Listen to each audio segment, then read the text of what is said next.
Donc an bɛna lajɛli kɛ ko Mali kan ka ɲina kan ta. Donc an bɛna jatew minɛ sisan. Donc jatew kɔnɔna na ɲina kɔni Mali kan ka kan ta, mais a bɛna kɛ prolongation.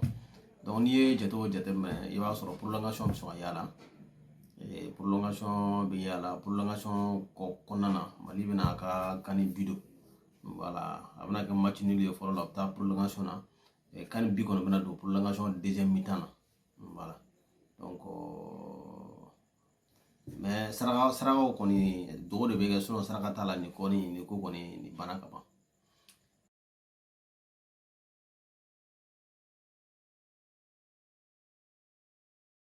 N'o tɛ dɔwɛrɛ ye, an b'a ye k'a fɔ Mali kɔnɔ chaque fois n'i y'a sɔrɔ événement bɛ na, mɔgɔw de bɛ wuli k'a fɔ ko n ye koloni fili, n ye tarabu ci, i ye nin ye suko la, i ye nin kɛ ten. Bon, Mali ye jamana ye ni fanatisme ni ani fatalisme, c'est-à-dire que ka ko kɛ ko Ala de y'a kɛ ten, walima k'a fɔ ka da fɛn dɔ la k'a fɔ ko ni adamaden yɛrɛ ka cɛsiri tɛ, ale adamaden ka cɛsiri tɛ se ka foyi kɛ, fo i b'a sɔrɔ sababu dɔ de b'a la. Hali ni dɔ ye ko dɔ sɔrɔ, hɛrɛ dɔ sɔrɔ, o b'a fɔ ko non ko nin tɛ gansan ye. Chaque fois ni ko dɔ kɛra, o b'a fɔ ko nin tɛ gansan ye. O de la a b'a ye k'a fɔ Mali kɔnɔ yan, maa minnu ye b'u yɛrɛ kɛ somaw ye, maa minnu b'u yɛrɛ kɛ furakɛlibɔlaw ye, maa minnu y'u yɛrɛ kɛ dɔnnikɛlaw ye, u bɛ fɛrɛ adamadenw ma jamana kɔnɔ. Ka da mun kan, i b'a sɔrɔ tuma bɛɛ u bɛ bɔ ni kumaw ye, kuma minnu ni u bɛ adamadenw ka degun ta k'o yira k'a fɔ ko solution b'olu bolo o fɛn ninnu na. Donc il faut que mɔgɔw ka bɔ ninnu fɛn ninnu kɔnɔna na. An ka kani gagné bɛ dépend maliyɛnw yɛrɛ ka dusu n'u ka dɔnta, u ka compétence technique min b'u la, walasa u bɛ se ka ballon ta. Wa jamana yɛrɛ bɛ taa ɲɛfɛ de.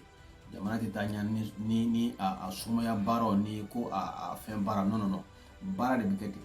N'i ye farafinna jateminɛ, somaw ka ca an bolo, fɛnw dɔw ka ca an bolo, a dɔnni kɛbaga fɛn ka ca, mais ne m'a fɔ ko n dan tɛ ala ko la, an b'a fɔ ko an dan tɛ k'a fɔ dɔnniya fin ou bien dɔnniya fɛn sugu dɔ la, non, dɔnniya fɛnw bɛ yen, mais adamaden k'i ka baara bɛɛ bila. Ala yɛrɛ ye dɔnniya min d'i ma, ka hakili d'i ma, ka dusukun d'i ma, k'a fɔ k'i kan fɛn dɔ kɛ, e b'i ban o la ka taa fɔ k'e bɛ t'i jigi da fɛn dɔ de kan.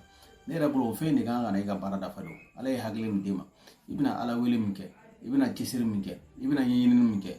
Ala ye dɔnniya min d'i ma, ka hakili min d'i ma, ka kunkolo min d'i ma, o fɛn de bɛna o baara dafa de. Mais i man k'i tigɛ dabila fiyewu k'a fɔ k'i bɛ ɲɛsin o fɛn de ma. An bɛ dugawu k'an ka équipe nationale ye, o bɛ taa kani in kɔni, o taara victoire de kan walasa ka kani in kɔni k'a ta ka na. Nka kani in kɔni min na, karamɔgɔ baaraya t'o la, sumaya baara foyi t'o la, tarabuci baara foyi t'o la, u bɛ baara de kɛ de. U bɛ baara de kɛ de ka ballon de ta ni dusu ye walasa u bɛ kani in gagner. Adamaden n'i ye ŋaniya bila yɔrɔ dɔ la, kuma dɔ Ala b'i dɛmɛ o sira de kan. Mais k'a fɔ ko nin bɛna kɛ, an ka bɔ ninnu kɔnɔ, an kana to ka maliyɛnw lafili kuma bɛɛ. A ye mɔgɔw to k'u cɛsiri u ka diɲɛlatigɛ ɲini, a ye mɔgɔw to k'u cɛsiri u ka baaraw la, a ye mɔgɔw to k'u cɛsiri u ka fɛn dɔw kɛ. Parce que dɔw fana de bɛ ka balo nin fɛn ninnu na, parce que u bɛ profiter ni événement dɔw fɛ, ka hasard dɔ fɛ de ka Benzema fɔ ten. O Benzema n'o kɛra cɛn ye dɔrɔn, mɔgɔw b'a fɔ ko nin cɛ in k'a bɛ dɔnni dɔn dɛ, ko nin cɛ in k'a bɛ fɛn dɔn dɛ. A fana bɛ taa ka taa mɔgɔ dɔw gosi fɛn dɔ la yɔrɔ dɔ la. Donc an m'a ye, donc o de bɛ kɛ sababu ye ka gɛlɛya ta k'a lase mɔgɔw ma. Dɔ bɛ se ka Benzema fɔ dɔrɔn ka kolonninw ta k'olu fɛn n'o bɛnna Benzema dɔ, a bɛ ko non k'ale bɛ dɔnniya la.